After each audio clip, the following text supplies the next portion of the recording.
kii jërë ngeen jëf seen ànd ak TFM télévision Futur Média soirée spéciale football ak gaynde Sénégal yi qualifié quart de finale mercredi incha allah ñi ngi dëgmal Bénin la ñu war a tase ñoom ñi éliminé Maroc sànq ci ngoon gannaaw match boobu Sénégal Ouganda 1-0 pour gaynde Sénégal yi lan lañ ci war a jàngat ci pàcc bu yaatu incha allah. ci spécial foot bi dinañ ci dikkaat ak yeneen yoo xam ni dina xewee ci biir émission bi journal de la CAN Cheikh Tidiane Diawo dinañu fekk si def ko ak ñun en direct maximum bi daan amit Malade Junior Diagne dina fi teew waaye it grand théâtre xew-xew ba fa am bu jàppandee danañ fa dem ak Abba Show au grand théâtre boo xam ni xew-xew bu ñu doon xaar la débrief sur écran yi dina am ak Abdoulaye Seck mun ngeen téléphoné bokk ci waxtaan bi tamit dañ leen boole ci waxtaan bi naka ngeen gisee victoire au Sénégal bi ndax on va retenir que seule la victoire est belle nan ngeen xalaatee choix Aliou Cissé yi ci ni mu tegee équipe bi ni mu ko sampee ba ci remplacement yi maanaam coaching am Sadio Mané it dugal na but raté na penalty ndax dañoo war a des ci coowu raté na penalty bi jàpp ni moo dugal but bi ñu gañeloo et puis ñu avancé quart de finale pour waxtaanee loolu maa ngi ak sama ñaari naataango yu ñu ràññee ci wàllu football ñu ci xeltu it Moussa Diop nekk chef de service ci yéenekaay bi di Le Soleil Moussa maa ngi lay nuyu. maa ngi lay nuyu am mbégte ànd ak yow encore une fois ci waxtaan gu ni mel ak plateau sport. Abdou Aziz Kane également nekkoon na fii ak ñun TFM journaliste bu ñu ràññee Aziz maa ngi lay nuyu. maa ngi lay nuyu Pape Abdoulaye di nuyu téléspectateurs yu TFM. en attendant ñi ñu war a fekk si ma fàttali ne numéro yi ngeen mën a wootee pour bokk si waxtaan bi 88 628 72 86 la mun ngeen woote tamit ci 88 628 22 22 bokk na ci beneen numéro bu ngeen ñu mën jotee bokk ci waxtaan bi 88 628 65 65 am ngeen nit 628 04 05 bi 88 628 99 90 88 628 99 80 aussi di ngeen ñu jot naka ngeen gisee équipe bi nu ko Aliou Cissé xawale ay choix tactique am ba ci remplaçant yi ni ñuy duggee nu ngeen ko jàngatee nu ngeen jàngatee victoire bi mun ngeen ci ànd ak ñun ci waxtaan bi incha allah ñu tàmbalee ko kon suma naataango yi en attendant Cheikh Tidiane Diawo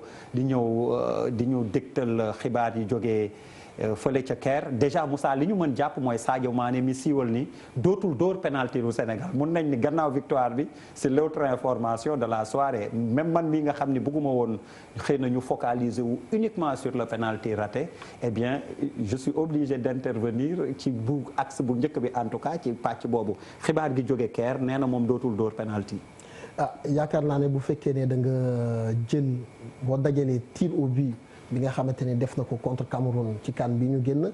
ak ñetti penalty yi jot a am fii ci Égypte mën nañ gis ne ci 4 tentatives ci 5 tentatives même presque dafa raté 2 yi fii ak benn bi nga xamante ne defoon na ko contre le Cameroun. donc taux de réussite am c'est très faible. defe nañ ko sa yaram dina tax ba góol bi mën a xalaat ne bal bi fii la war a jëm wala fële la war a jëm bu ñu seetloo ci wàllu statistique yi. ci wàllu ni muy tiré.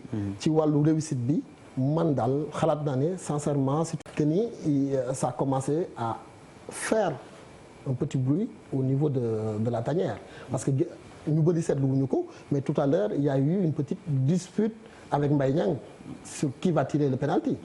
Et on se rappelle également du match précédent, il y a quand même quelques hésitations sur ça. Et je pense que c'est une décision qu'on peut saluer, qui est quand même louable. Et avec autant de ratés, Sadio Mané ne peut que s'incliner et laisser la place à d'autres tireurs, qui peut être Mbaye Niang, qui peut être Henri Saivet, qui peut être d'autres personnes qui pourront se révéler. Alors Abdou Aziz loo xalaat ci Sadio Mané lu mu mujj décidé nee na dootul dóor penalty. Bon déjà c'est un geste noble parce que boo waxee loolu intérêt collectif bi. je crois moom moo tax te pourtant mën nañ ne amul intérêt sax pour def ko lu tax parce que am na benn course boo xamante ni fi mu toll nii si la nekk parce que am na ay attaquants yoo xamante ni am na niveau boo xam ne bu ñu fa tollee statistique moo leen di dundal. attaquant statistique moo koy dundal te tey jii nii moom dafa am benn course boo xamante ni ci la nekk donc bu décidé tey jii bàyyi dóor penalty yi il pense à l'intérêt supérieur de la nation. Maintenant comme li sëñ Diop wax c'est vrai que penalty ki koy dóor moom moo koy raté mais dafa am lu ñu koy dóoree. ak tamit nga tàmm dóor xam nga Liverpool bi nga xamante ni moom lay football sax il n'a pas l'habitude de tirer les penalty booy xool foofu hiérarchie bi Milner en général moom mooy dóor penalty bu fa Milner nekkul wala bu dóorul Salah moom mooy dóor. Donc ce qui veut dire que Sadio Mané il n'a pas tellement l'habitude de tirer les penalty. Oui. Effectivement. Gestuelle am li sëñ Diop wax boo ko xoolee da lay interpeller tuuti même keroog man maa ngi doon wax sax match contre Kenya bi ba penalty bi amee en général da ngay gis les grands joueurs en général penalty bu amee dañuy jël bal bi dem ci point de penalty bi concentré wu foofu coow bi am sax autour de l'arbitre duñ ko sax jéem a toppatoo. Je me rappelle daaw jéeg un match Real Juve mooy bi Juve di li bëri parce que dañ ne non penalty amul waa Juve waa Buffon je crois moom moo def faute mais en fait non moom sax deful faute mais moom moo doon voilà Benassia moo def faute si Vasquez mais Buffon dafa kaas sax ba ñu génnee ko ba ñu rouge ko génnee ko donc coow li di bëri yëpp coow li presque duré na ay 5 minutes mais li coow li si reste match bi maintenant c'est vrai que équipe bi am na ay joueurs yu mën dóor penalty c'est déjà moom mooy dóor coup de pied arrêté yëpp corner mooy dóor coup franc excentré moom mooy dóor donc normalement penalty bu amee war na ko mën dóor am na tamit ay dafa war am ci équipe c'est peut-être là où le bas blesse aussi parce que man je pense que Sadio est bu ñu bëri di wax naan du leader c'est-à-dire est-ce que Sadio est le tireur attitré de l'équipe nationale du Sénégal? J'ai un doute. La réaction de Aliou Cissé m'amène à reconsidérer cette position parce que bu ñu ko gisee day mel ni kuy wax ne je le savais ou bien il m'a plus ou moins désobéi. Et puis contre Kenya sax il n'était pas trop d'accord mu dóor deuxième penalty. Bien sûr. Bien sûr bu fekkee ne man dama nekk entraîneur ma ne man kat dama bëggoon diw tiré keneen ki def safaan ba ça remet en cause quand même sama autorité et bëgguma wax loo xamante ni peut-être que ni il faudra d'autres informations et les recouper mais d'après les effluves qui nous parviennent du Caire la tanière peut bouger. On a vu la fâcherie de Mbaye Diagne et de Mbaye Niang, les deux. Mbaye Diagne, il paraît qu'à la fin du match, il a boudé quand les autres célébraient, il est rentré directement au vestiaire. C'est à vérifier. C'est à vérifier. D'après ce que j'ai eu comme retour venant du Caire, pour l'instant, c'est à vérifier. Mais loolu bu fekkee ne sélectionneur am na ko mu commencé am ay sorte de rébellion dans son équipe. Ça ne peut que amener la zizanie et quand même pas mal de problèmes dans l'équipe nationale. Alors le coaching de Aliou Cissé tey li mu teg équipe bi Aziz d'accord nga. Bon équipe bi départ bi d'accord nañ parce que quand même il faut le dire le Sénégal a maîtrisé son début de match donc Ougandais yi xawoon nañ am benn crainte tuuti si ñoom par rapport ak football bi ñuy football parce que ils ont un football très rapide et très vif te sonaloon nañ trop Égypte si seen troisième match de poule bi mais tey gis nañ Sénégal dafa ñëw xaw leen xoj tuuti donc début match bi ba ñoom en fait pour ñu génn sax problème la woon donc Ismaïla Sarr créé na fa premier danger mooy bi góol bi di am premier carton bi 15e minute Sadio Mané dugal et c'était un but boo xamante ni c'était logique et même mën nañ ne booy xool am nañ maîtrise premier mi-temps mais deuxième mi-temps milieu bi dafa réer carrément am na benn instant boo xam Gana Gueye sax gisatuñ ko man gis naa ni moom dañ def homme du match bon ay affaire homme du match nag pour man c'est des trucs subjectifs.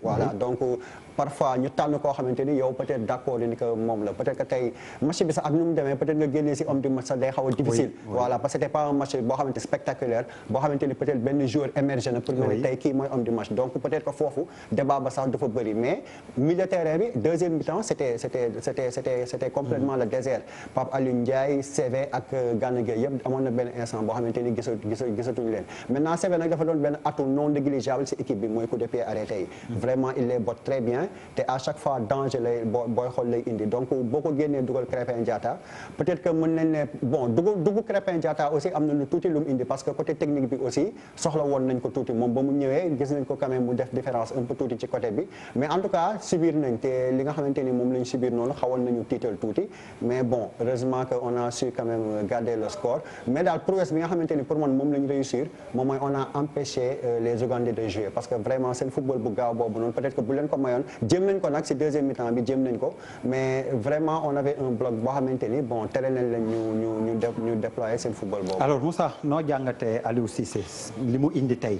man dama foog ne Sénégal parfois dañuy fàtte a montré des qualités qu'on lui connaissait pas. xam nga lan la Sénégal xamul woon au départ mooy tenir un résultat. L'équipe nationale du Sénégal ne pouvait pas tenir un résultat.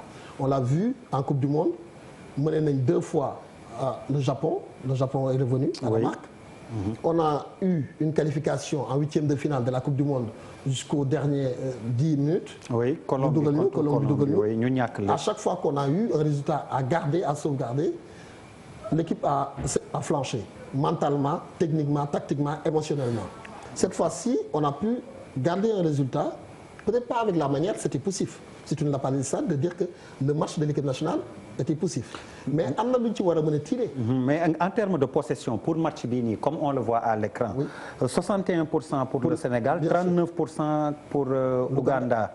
Est-ce que du dafay xaw a naxe tuuti? Non, xam nga.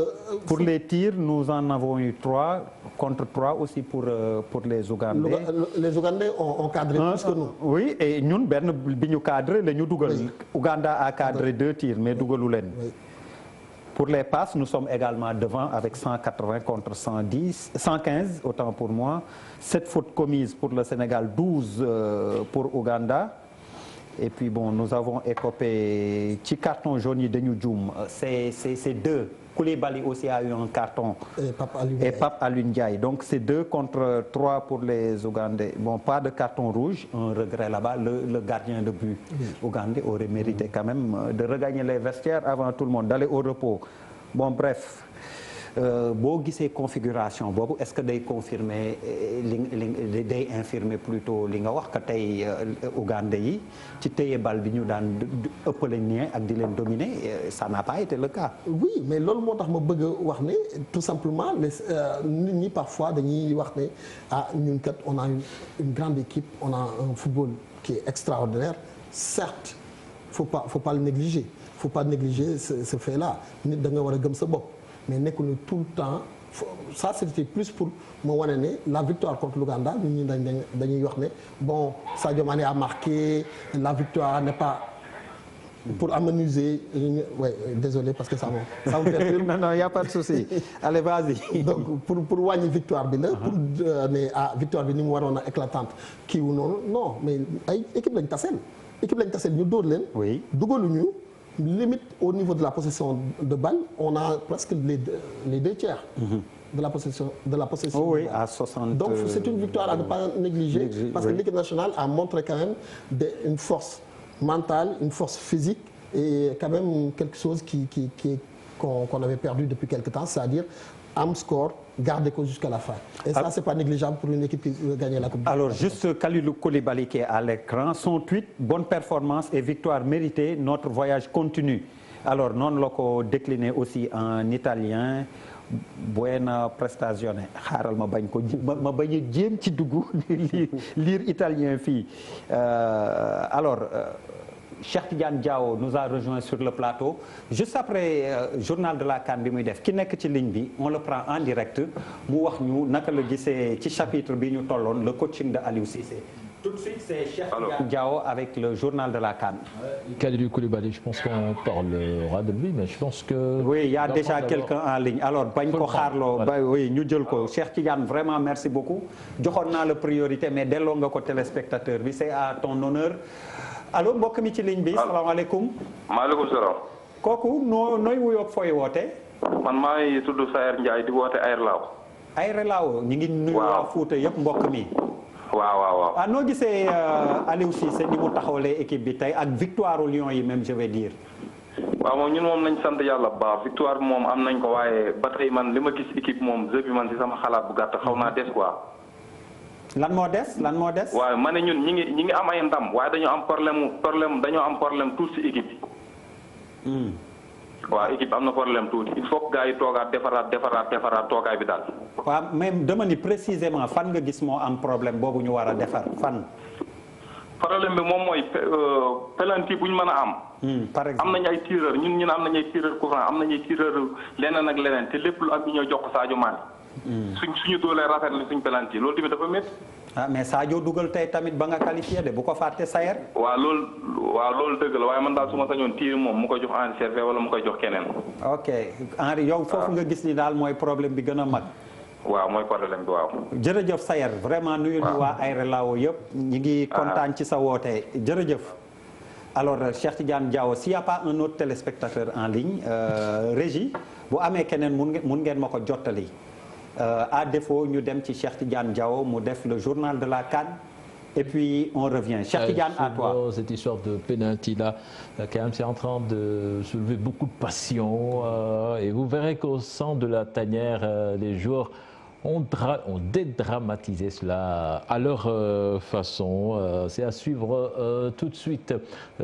Vous parliez de Kalidou Koulibaly. Il faut dire que c'est lui qui a été aujourd'hui élu homme du match à la fin. Mais pour une histoire de carton jaune, c'est finalement Ghana. Sont des informations de notre envoyé spécial Mamadou Ndiaye qui nous dit que c'est finalement le carton a empêché Kalidou Koulibaly d'être homme du match. Et je sais qu'il n'y avait pas faute sur l'action où il a écopé du carton. Voilà. Il a bien joué le ballon. C'est pourquoi je dis. Oui, Aziz avait raison de dire que c'est totalement subjectif. Voilà, c'est totalement subjectif. Kalidou, bon, quand même, on l'a vu, Kalidou en taille patron qui s'est excusé pour ses propos d'il y a 48 heures. Tout cela, vous allez l'entendre. Mais d'abord, Abdelkader, on va revenir sur le déroulement de ce match Sénégal-Ouganda remporté par les Lions du Sénégal.